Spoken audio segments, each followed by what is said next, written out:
ഏവർക്കും class room PSCയുടെ പുതിയ ക്ലാസ്സിലേക്ക് സ്വാഗതം.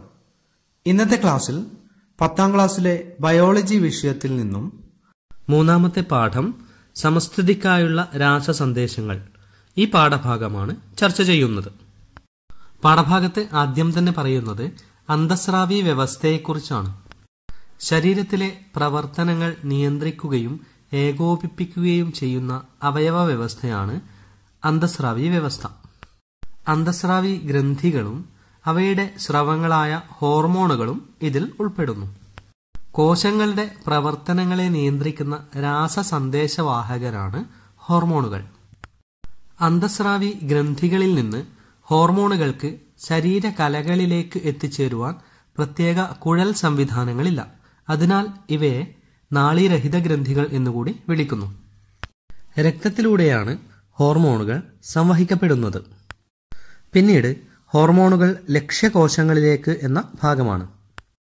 രക്തത്തിൽ കലർന്ന് സഞ്ചരിക്കുന്നതിനാൽ ഹോർമോണുകൾ ശരീരത്തിലെമ്പാടും എത്തിച്ചേരുന്നുണ്ട്. എന്നാൽ ഓരോ ഹോർമോണും പ്രത്യേക ഗ്രാഹികളുള്ള കോശങ്ങളിൽ മാത്രമാണ് പ്രവർത്തിക്കുന്നത്. ഹോർമോണുകൾക്ക് പ്രവർത്തിക്കാൻ കഴിയുന്ന കോശങ്ങളാണ് അവയുടെ ലക്ഷ്യകോശങ്ങൾ എന്ന് പറയുന്നത്. അതത് ഗ്രാഹികളുള്ള കോശങ്ങൾക്ക് മാത്രമേ അതത് ഹോർമോണുകളെ സ്വീകരിക്കാൻ കഴിയുകയുള്ളൂ. ഓരോ ഹോർമോൺ തന്മാത്രയും ഗ്രാഹിയുമായി ബന്ധിച്ച് ഹോർമോൺ ഗ്രാഹി സംയുക്തം രൂപപ്പെടുന്നു. ഇതിനെ തുടർന്ന് കോശത്തിനകത്ത് രാസാഗ്നികൾ പ്രവർത്തനക്ഷമമാകുകയും കോശപ്രവർത്തനങ്ങളിൽ മാറ്റം വരികയും ചെയ്യുന്നു. പിന്നീട് ദഹനത്തിന് ശേഷം എന്ന ഭാഗമാണ് ചർച്ച ചെയ്യുന്നത്. ദഹനഫലമായുണ്ടാകുന്ന ഗ്ലൂക്കോസ് തന്മാത്രകൾ രക്തത്തിലേക്ക് ആഗിരണം ചെയ്യുന്നു. ഊർജ ഉൽപാദനത്തിനായി ഈ ഗ്ലൂക്കോസ് തന്മാത്രകൾ കോശങ്ങളിലേക്ക് എത്തേണ്ടതുണ്ട്. ഈ പ്രവർത്തനത്തിൽ പാൻക്രിയാസ് എന്ന ഗ്രന്ഥി മുഖ്യ പങ്കുവഹിക്കുന്നു. പിന്നീട് പാൻക്രിയാസ് ഗ്രന്ഥിയെക്കുറിച്ചാണ് പറയുന്നത്. ആമാശയത്തിന്റെ തുടർച്ചയായ പക്വാശയത്തിലേക്ക് ബന്ധിപ്പിക്കപ്പെട്ട ഗ്രന്ഥിയാണ് പാൻക്രിയാസ്. പാൻക്രിയാസ് ഗ്രന്ഥിയിലെ ഐലറ്റ്സ് ഓഫ് ലാംഗർഹാൻസ് എന്ന കോശ സമൂഹത്തിലെ ബീറ്റ കോശങ്ങൾ ഇൻസുലിൻ എന്ന ഹോർമോണും ആൽഫ കോശങ്ങൾ ഗ്ലൂക്കഗോൺ എന്ന ഹോർമോണും ഉൽപ്പാദിപ്പിക്കുന്നു. നോട്ട് ചെയ്തു വെക്കുക. ഐലറ്റ്സ് ഓഫ് ലാംഗർഹാൻസിലെ ബീറ്റ കോശങ്ങൾ ഇൻസുലിൻ എന്ന ഹോർമോണും ആൽഫ കോശങ്ങൾ ഗ്ലൂക്കഗോൺ എന്ന ഹോർമോണും ഉൽപ്പാദിപ്പിക്കുന്നു. പിന്നീട് പാഠഭാഗത്ത് ഇൻസുലിൻ, ഗ്ലൂക്കഗോൺ എന്നിവയുടെ പ്രവർത്തനത്തെക്കുറിച്ചാണ് പറയുന്നത്. ഇൻസുലിൻ ഗ്ലൂക്കോസിനെ കോശങ്ങളിലേക്ക് പ്രവേശിപ്പിക്കുന്നു.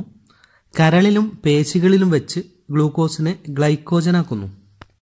ഗ്ലൂക്കഗോൺ കരളിൽ സംഭരിച്ചിരിക്കുന്ന ഗ്ലൈക്കോജനെ ഗ്ലൂക്കോസാക്കി മാറ്റുന്നു.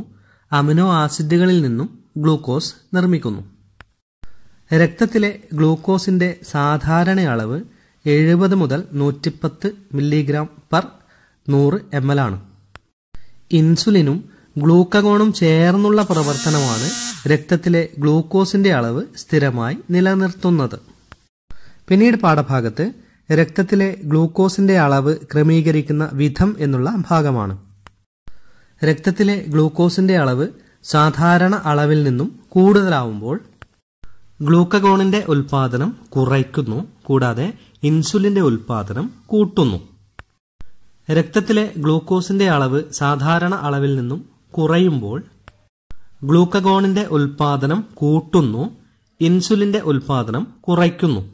ഈ രീതിയിലാണ് രക്തത്തിലെ ഗ്ലൂക്കോസിന്റെ അളവ് ക്രമീകരിക്കുന്നത്. പിന്നീട് പാഠഭാഗത്ത് ഇൻസുലിൻ ഇല്ലെങ്കിൽ എന്ന ഭാഗമാണ്. ബീറ്റ കോശങ്ങൾ നശിക്കുന്നതിന്റെ ഫലമായി ഇൻസുലിൻ ഉൽപാദനത്തിലുണ്ടാകുന്ന കുറവോ ഉൽപ്പാദിപ്പിക്കപ്പെടുന്ന ഇൻസുലിനെ കോശങ്ങൾക്ക് ഉപയോഗിക്കാൻ കഴിയാതെ വരുന്നതോ മൂലം രക്തത്തിലെ ഗ്ലൂക്കോസിന്റെ അളവ് കൂടുന്നു. രക്തത്തിൽ അധികരിച്ച ഗ്ലൂക്കോസിനെ മൂത്രത്തിലൂടെ പുറത്തു കളയുന്നു. സാധാരണഗതിയിൽ മൂത്രത്തിൽ ഗ്ലൂക്കോസിന്റെ സാന്നിധ്യം കാണപ്പെടാറില്ല. പ്രഭാത ഭക്ഷണം കഴിക്കുന്നതിന് മുമ്പുള്ള രക്തപരിശോധനയിൽ 126 mg/100 ml എന്ന തോതിന് മുകളിൽ രക്തത്തിൽ ഗ്ലൂക്കോസുള്ള അവസ്ഥയാണ് പ്രമേഹം എന്ന് പറയുന്നത്. വർദ്ധിച്ച വിശപ്പും ദാഹവും കൂടെയുള്ള മൂത്രമൊഴിക്കലുമാണ് പ്രമേഹത്തിന്റെ മുഖ്യ ലക്ഷണങ്ങൾ എന്ന് പറയുന്നത്. 3 മാസത്തെ ഗ്ലൂക്കോസ് നില കൃത്യമായി മനസ്സിലാക്കാൻ സഹായിക്കുന്ന HbA1c രക്തപരിശോധന പ്രമേഹ രോഗനിർണയത്തിൽ മുഖ്യ പങ്കുവഹിക്കുന്നു. പ്രമേഹം സാധാരണയായി 2 രീതിയിലാണ് കാണപ്പെടുന്നത്: ടൈപ്പ് 1 പ്രമേഹം, ടൈപ്പ് 2 പ്രമേഹം. ഇൻസുലിന്റെ ഉൽപാദനത്തിലുണ്ടാകുന്ന തകരാറാണ് ടൈപ്പ് 1 പ്രമേഹത്തിന് കാരണമാകുന്നത്. ആവശ്യമായ അളവിൽ ഇൻസുലിൻ നൽകുകയാണ് ഇതിന്റെ ചികിത്സ എന്ന് പറയുന്നത്. ലക്ഷ്യകോശങ്ങൾക്ക് ഇൻസുലിനെ ഉപയോഗിക്കാൻ കഴിയാത്തതാണ് ടൈപ്പ് 2 പ്രമേഹത്തിനുള്ള കാരണം. പൊണ്ണത്തടിയും ജീൻ തകരാറും ഈ രോഗത്തിന് കാരണങ്ങളാണ്. വ്യായാമവും ആഹാര നിയന്ത്രണവും ആവശ്യമെങ്കിൽ മരുന്നുകളുടെ ഉപയോഗവും മൂലം രോഗാവസ്ഥ നിയന്ത്രിക്കുവാൻ കഴിയും. ലോകാരോഗ്യ സംഘടനയും ഇന്റർനാഷണൽ ഡയബറ്റിക് ഫൗണ്ടേഷനും സംയുക്ത ആഭിമുഖ്യത്തിൽ എല്ലാ വർഷവും നവംബർ 14 ലോക പ്രമേഹ ദിനമായി ആചരിക്കുന്നു. നോട്ട് ചെയ്ത് നോക്കുക, ലോക പ്രമേഹ ദിനം നവംബർ 14. നീല വൃത്തമാണ് ഇതിന്റെ ലോഗോ എന്ന് പറയുന്നത്. പിന്നീട് ഉപാപചയ നിയന്ത്രണം എന്ന ഭാഗമാണ്. ശരീരത്തിൽ നടക്കുന്ന നിർമ്മാണ ശിഥിലീകരണ പ്രവർത്തനങ്ങളെ പൊതുവെ ഉപാപചയം എന്ന് വിളിക്കുന്നു. ഉപാപചയ പ്രവർത്തനങ്ങളും ഹോർമോണുകളുടെ പ്രവർത്തനത്താലാണ് നിയന്ത്രിക്കപ്പെടുന്നത്. ഉപാപചയ പ്രവർത്തനങ്ങളെ നിയന്ത്രിക്കുന്ന മുഖ്യ അന്തസ്രാവി ഗ്രന്ഥിയാണ് തൈറോയ്ഡ് ഗ്രന്ഥി. തൈറോയ്ഡ് ഗ്രന്ഥി ഉൽപ്പാദിപ്പിക്കുന്ന 2 ഹോർമോണുകളാണ് തൈറോക്സിനും കാൽസിറ്റോണിനും. ഊർജോൽപാദനം വർദ്ധിപ്പിക്കുക, ഉപാപചയ പ്രവർത്തനങ്ങളുടെ നിരക്ക് ഉയർത്തുക, ഭ്രൂണാവസ്ഥയിലും ശൈശവാവസ്ഥയിലും മസ്തിഷ്ക വളർച്ചയും വികാസവും ത്വരിതപ്പെടുത്തുക, കുട്ടികളിലെ ശരീര വളർച്ച നിയന്ത്രിക്കുക എന്നിവയാണ് തൈറോക്സിന്റെ ധർമ്മങ്ങൾ എന്ന് പറയുന്നത്. പിന്നീട് പാഠഭാഗത്ത് ഹൈപ്പോ തൈറോയിഡിസം എന്ന ഭാഗമാണ്. തൈറോക്സിന്റെ ഉൽപാദനം കുറയുന്ന അവസ്ഥയാണ് ഹൈപ്പോ തൈറോയിഡിസം എന്ന് പറയുന്നത്. ഭ്രൂണാവസ്ഥയിലോ ശൈശവാവസ്ഥയിലോ തൈറോക്സിന്റെ ഉൽപാദന കുറവ് മൂലം ശരിയായ ശാരീരിക മാനസിക വളർച്ച തടസ്സപ്പെടുന്നു. ഈ അവസ്ഥയാണ് ക്രെറ്റിനിസം എന്ന് പറയുന്നത്.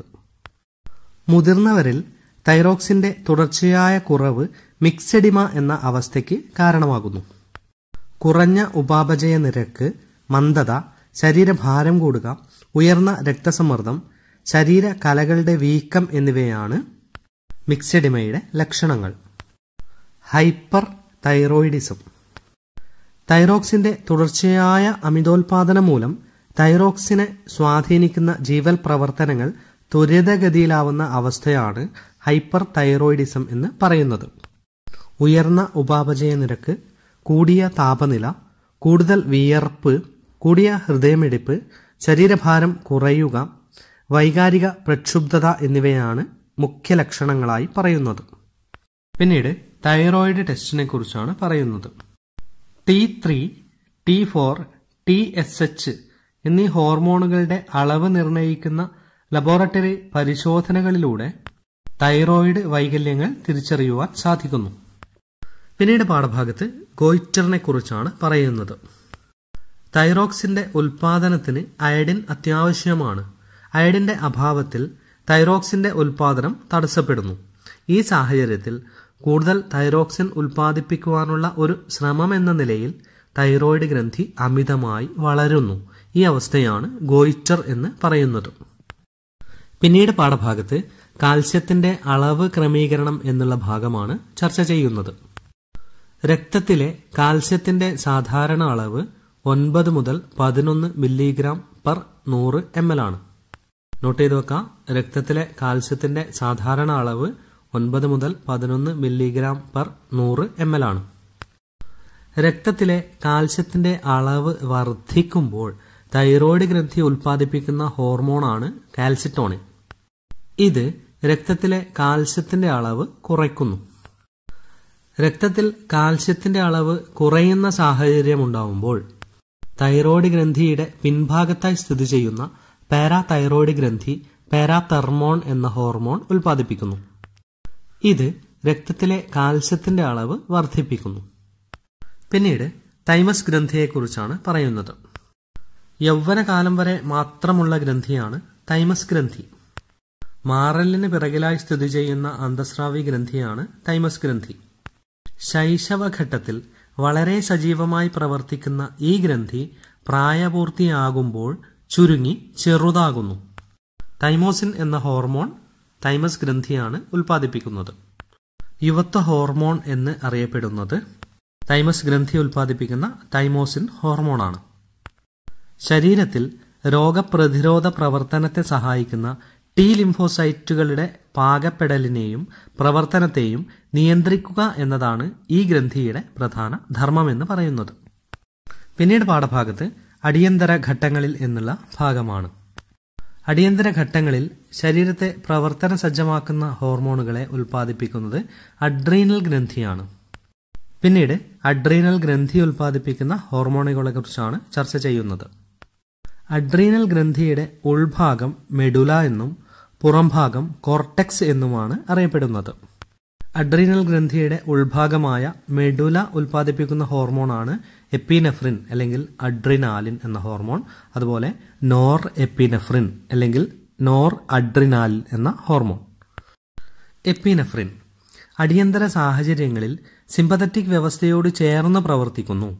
ഇതുവഴി ഇത്തരം സാഹചര്യങ്ങളിൽ പോരാടുവാനോ പിന്തിരിഞ്ഞോടുവാനോ സാധിക്കുന്നു. നോർ എപ്പിനെഫ്രിൻ എപ്പിനെഫ്രിനോടൊപ്പം ചേർന്ന് പ്രവർത്തിക്കുന്നു. പിന്നീട് അഡ്രീനൽ ഗ്രന്ഥിയുടെ പുറംഭാഗമായ കോർട്ടെക്സ് ഉൽപ്പാദിപ്പിക്കുന്ന ഹോർമോണുകളെ കുറിച്ചാണ് പറയുന്നത്. കോർട്ടിസോള്, ആൽഡോസ്റ്റിറോൺ, ലൈംഗിക ഹോർമോണുകൾ ഇത്രയും ഹോർമോണുകളാണ് അഡ്രീനൽ ഗ്രന്ഥിയുടെ പുറംഭാഗമായിട്ടുള്ള കോർട്ടെക്സ് ഉൽപ്പാദിപ്പിക്കുന്നത്. കോർട്ടിസോള് മാംസ്യം, കൊഴുപ്പ് എന്നിവയിൽ നിന്നുള്ള ഗ്ലൂക്കോസ് നിർമ്മാണം, പ്രതിരോധ കോശങ്ങളുടെ പ്രവർത്തനം മന്ദീഭവിപ്പിക്കൽ, ശരീരത്തിൽ വീക്കം, അലർജി എന്നിവ ഇല്ലാതാക്കൽ. ആൽഡോസ്റ്റിറോൺ വൃക്കയിൽ പ്രവർത്തിച്ച് ശരീരത്തിലെ ലവണ ജല സന്തുലിതാവസ്ഥ നിലനിർത്തുന്നു, രക്തസമ്മർദ്ദം ക്രമീകരിക്കുന്നു. ലൈംഗിക ഹോർമോണുകൾ ലൈംഗിക വളർച്ചയെയും ധർമ്മങ്ങളെയും നിയന്ത്രിക്കുന്നു. സിമ്പത്തറ്റിക് വ്യവസ്ഥ ഉത്തേജിപ്പിക്കപ്പെട്ട് കഴിഞ്ഞാലുണ്ടാകുന്ന ശാരീരിക പ്രവർത്തനങ്ങൾ കൂടുതൽ സമയം നിലനിർത്തുന്നത് എപ്പിനെഫ്രിന്റെയും നോർ എപ്പിനെഫ്രിന്റെയും പ്രവർത്തനത്തോടെയാണ്. പിന്നീട് ജൈവ ഘടികാരം എന്ന ഗ്രന്ഥിയെക്കുറിച്ചാണ് ചർച്ച ചെയ്യുന്നത്. പൈനിയൽ ഗ്രന്ഥിയാണ് ജൈവ ഘടികാരം എന്ന് അറിയപ്പെടുന്നത്. നോട്ട് ചെയ്ത് വെക്കാം. പൈനിയൽ ഗ്രന്ഥിയാണ് ജൈവ ഘടികാരം എന്ന് അറിയപ്പെടുന്നത്. താളാത്മകമായ ശാരീരിക പ്രവർത്തനങ്ങളെ നിയന്ത്രിക്കുന്നത് പൈനിയൽ ഗ്രന്ഥിയാണ്. മസ്തിഷ്കത്തിന്റെ മധ്യഭാഗത്തായി കാണപ്പെടുന്നു. മെലാട്ടോണിൻ എന്ന ഹോർമോൺ ഉൽപ്പാദിപ്പിക്കുന്നു. നോട്ട് ചെയ്ത് വെക്കുക. പൈനിയൽ ഗ്രന്ഥി ഉൽപ്പാദിപ്പിക്കുന്ന ഹോർമോണാണ് മെലാട്ടോണിൻ. മെലാട്ടോണിൻ എന്ന ഹോർമോണാണ് ദൈനംദിന പ്രവർത്തനങ്ങളുടെ താളക്രമം പാലിക്കുന്നതിന് സഹായിക്കുന്നത്. രാത്രികാലങ്ങളിൽ മെലാട്ടോണിന്റെ ഉൽപ്പാദനം കൂടുതലും പകൽ സമയത്ത് കുറവുമാണ്. കൃത്യമായ പ്രജനനകാലമുള്ള ജീവികളിൽ ലൈംഗിക പ്രവർത്തനങ്ങൾ നിയന്ത്രിക്കുന്നതും മെലാട്ടോണിൻ എന്ന് പറയുന്ന ഹോർമോണാണ്. പിന്നീട് വളർച്ചയ്ക്ക് പിന്നിൽ എന്നുള്ള ഭാഗമാണ്. ഹോർമോൺ നിയന്ത്രണത്തിൽ നടക്കുന്ന പ്രവർത്തനമാണ് ശരീര വളർച്ച. ശരീര വളർച്ചയ്ക്ക് പിന്നിലെ ഹോർമോൺ ഉൽപ്പാദിപ്പിക്കുന്നത് പിറ്റ്യൂട്ടറി ഗ്രന്ഥിയാണ്. വളർച്ചാ ഘട്ടത്തിൽ വളർച്ചയെ ത്വരിതപ്പെടുത്തുന്ന ഹോർമോണാണ് വളർച്ചാ ഹോർമോൺ എന്ന് അറിയപ്പെടുന്നത്. സൊമാറ്റോട്രോപ്പിൻ വളർച്ചാ ഹോർമോൺ എന്ന് അറിയപ്പെടുന്നു. വളർച്ചയുടെ ഘട്ടത്തിൽ സൊമാറ്റോട്രോപ്പിന്റെ ഉൽപാദനം കൂടിയാൽ അമിതമായ ശരീര വളർച്ച ഉണ്ടാകുന്നു.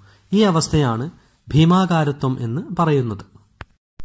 എന്നാൽ വളർച്ചാഘട്ടത്തിൽ സൊമാറ്റോട്രോപ്പിന്റെ ഉൽപാദനം കുറഞ്ഞാൽ വളർച്ച മുരടിക്കുന്നതിന് വഴിതെളിക്കുന്നു. ഇത് വാമനത്വത്തിന് കാരണമാകുന്നു.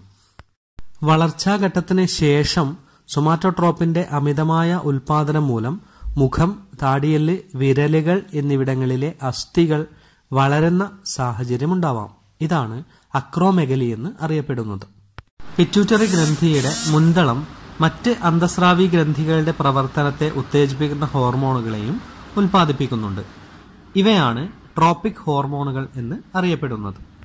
പിറ്റ്യൂട്ടറി ഗ്രന്ഥിയുടെ മുൻതളം ഉൽപ്പാദിപ്പിക്കുന്ന ഹോർമോണുകളാണ് തൈറോയിഡ് സ്റ്റിമുലേറ്റിംഗ് ഹോർമോൺ അല്ലെങ്കിൽ TSH, Adreno cortico tropic hormone അല്ലെങ്കിൽ ACTH, ഗൊണാഡോട്രോപിക് ഹോർമോൺ അല്ലെങ്കിൽ GTH, അതുപോലെ വളർച്ചാ ഹോർമോൺ അല്ലെങ്കിൽ somatotropin, prolactin.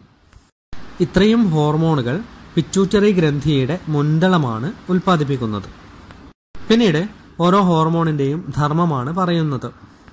Thyroid stimulating hormone അല്ലെങ്കിൽ TSH ധർമ്മം എന്ന് പറയുന്നത് തൈറോയിഡ് ഗ്രന്ഥിയുടെ പ്രവർത്തനത്തെ ഉത്തേജിപ്പിക്കുക എന്നുള്ളതാണ്.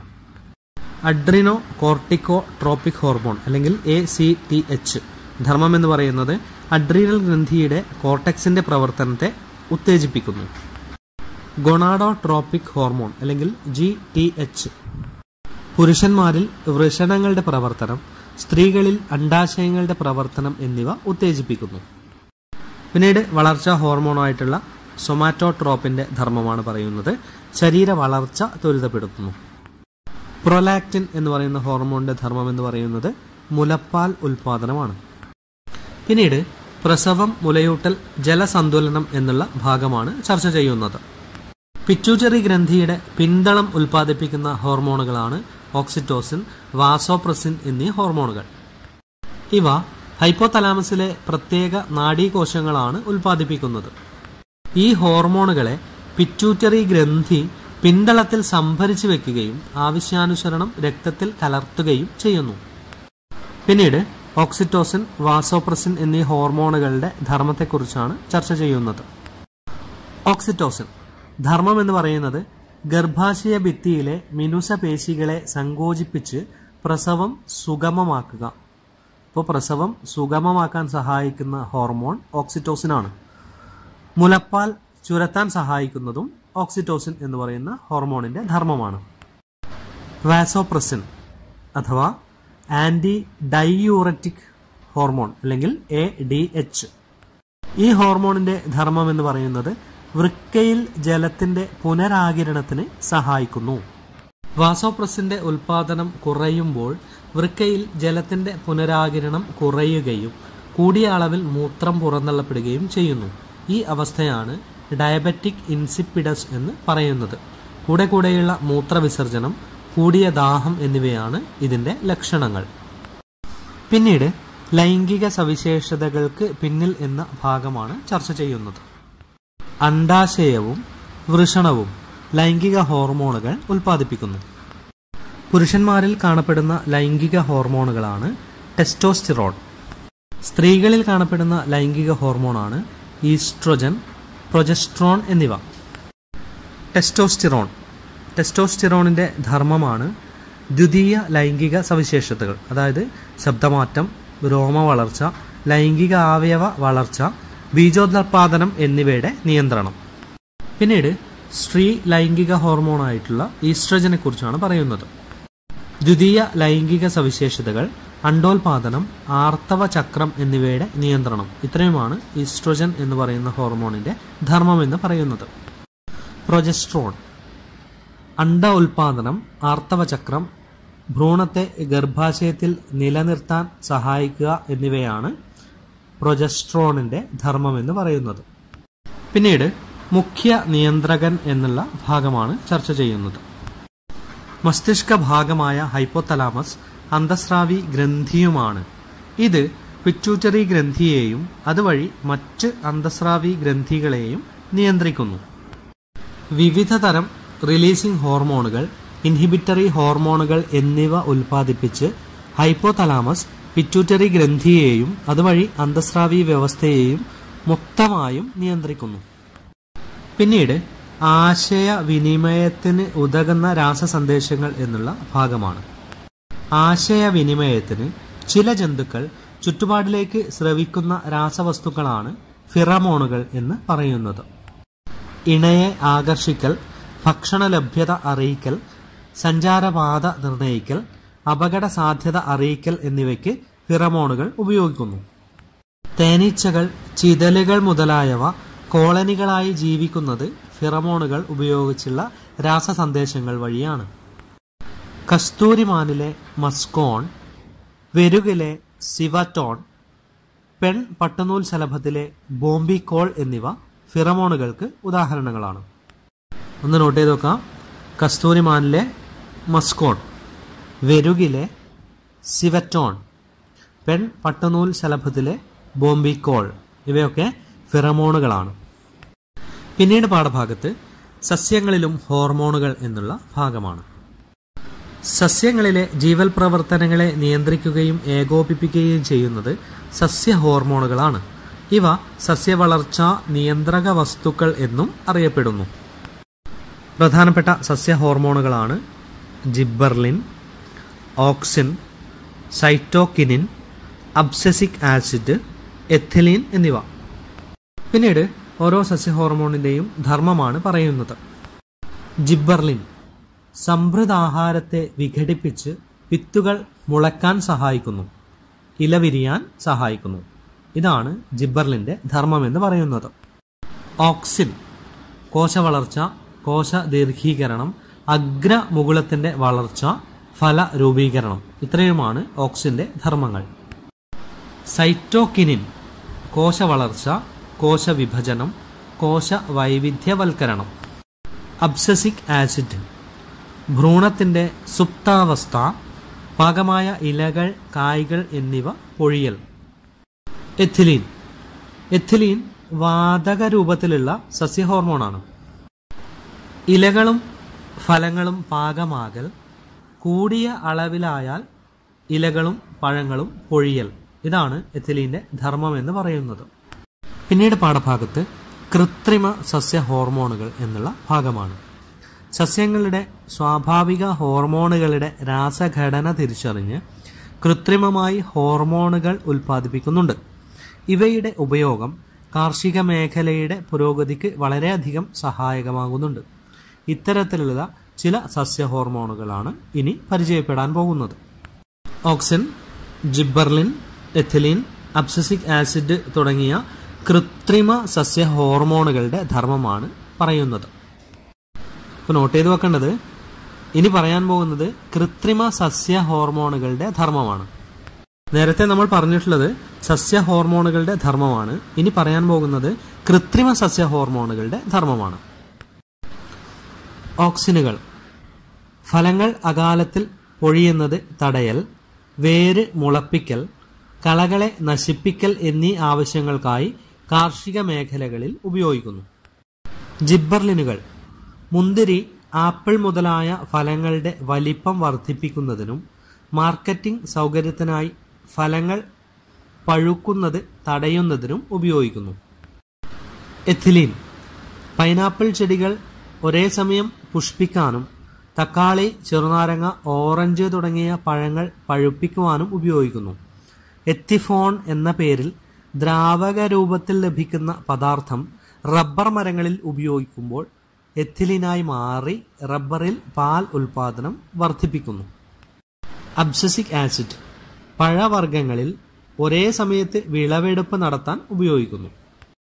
പിന്നീട് ഫലങ്ങളിൽ വിത്തില്ലാതാക്കുന്നതും ഹോർമോണുകൾ എന്നുള്ള ഭാഗത്തെക്കുറിച്ചാണ് പറയുന്നത്. ഓറഞ്ച്, മുന്തിരി, തണ്ണിമത്തൻ മുതലായ വിളകളിൽ കൃത്രിമ ഓക്സിൻ ഉപയോഗിച്ച് വിത്തില്ലാത്ത ഫലങ്ങൾ ഉൽപ്പാദിപ്പിക്കുന്നു. ഇത്തരത്തിൽ ബീജസംയോഗം നടക്കാതെ തന്നെ അണ്ഡാശയങ്ങൾ ഫലങ്ങളായി മാറുന്ന പ്രക്രിയയാണ് പാർത്തനോകാർപ്പി എന്ന് പറയുന്നത്. നോട്ട് ചെയ്ത് നോക്കാം. കൃത്രിമ ഓക്സിൻ ഉപയോഗിച്ച് വിത്തില്ലാത്ത ഫലങ്ങൾ ഉൽപ്പാദിപ്പിക്കുന്നു. ഇത്തരത്തിൽ ബീജസംയോഗം നടക്കാതെ തന്നെ അണ്ഡാശയങ്ങൾ ഫലങ്ങളായി മാറുന്ന പ്രക്രിയയാണ് പാർത്തനോകാർപ്പി എന്ന് പറയുന്നത്. ജിബ്ബർലിനുകളും പാർത്തനോകാർപ്പിക്ക് കാരണമാകാറുണ്ട്. കൃത്രിമ ഓക്സിനുകളായ NAA, IBA എന്നിവ ഫലങ്ങൾ അകാലത്തിൽ പൊഴിയുന്നത് തടയൽ, വേരുമുളയ്ക്കൽ എന്നിവയ്ക്കായും 2,4-D കളനാശിനിയായും ഉപയോഗിക്കുന്നു. ഇതോടുകൂടി സമസ്ഥിതിക്കായുള്ള രാസസന്ദേശങ്ങൾ എന്ന പാഠഭാഗം പൂർണ്ണമാവുന്നു.